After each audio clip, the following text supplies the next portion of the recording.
So I'm very happy to welcome Rebekah Heaney to Karen's Bookshelf to talk about the book that changed her life. Rebekah is a writer and journalist. She's also a winner of the Monte Grappa Writing Prize, which she won in 2017. Rebekah, thanks for coming on. What is the book that changed your life?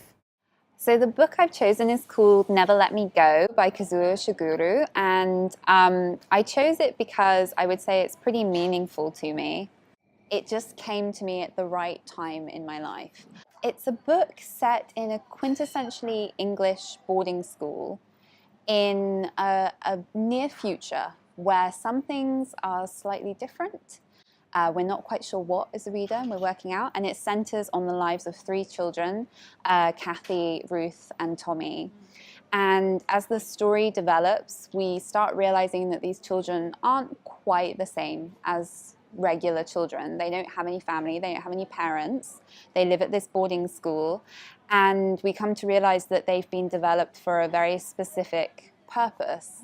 And so that's why some people call this book science fiction. Right. But if you are not a science fiction reader, I would say don't let that put you off, because really what this book is about friendships and relationships and growing up and childhood and all that.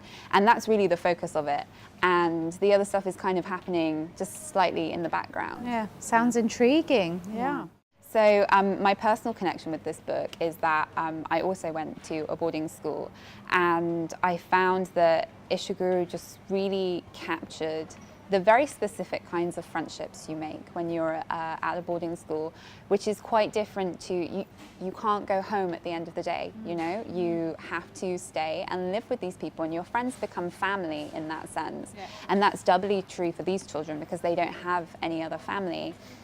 And I loved the way that he really captured the small little bits of politics that happen in these friendship groups. So when you know someone for a long time, yeah. The book is told from the perspective of Kathy, and she's very conversational and talkative, and she chats about her friends, and you kind of start seeing them through this lens that she sees them through. Yeah. And Ruth in particular is one of those female friends that they're so close, but they also have this kind of ongoing rivalry, particularly when it comes to Tommy, their mutual friend. Yeah. And I could recognize in these friendships the kinds of friends I'd made at school, where you have to really put up with a lot from these people that you wouldn't necessarily put up from other friends, because at the end of the day, you've still got to work with them, you've got to live with them.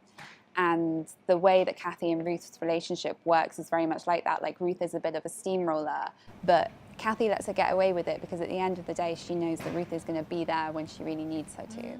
So a story of friendship. Yeah. Never Let Me Go by Kazuo Ishiguro. Am I pronouncing that correctly? Rebekah, thank you so much for sharing the book that changed your life.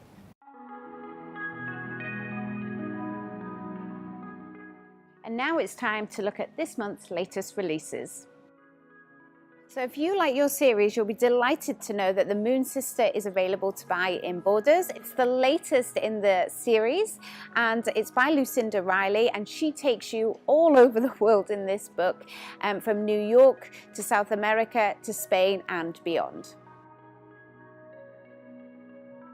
So for those looking for a love story, this is Sophie Kinzella's latest book. It's brand new. It's just out this month in February.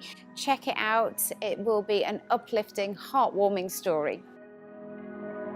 So here's what you can look forward to over the next coming months in terms of fiction. First up, we've got Gillian McAllister, The Evidence Against You, which is coming out in April 2019. Great for anyone who loves thrillers. It's about a woman who believes her father killed her mother, but did he? Fans of Peter James will be happy to hear that another Detective Roy Grace novel is coming out soon, May 2019, Dead at First Sight.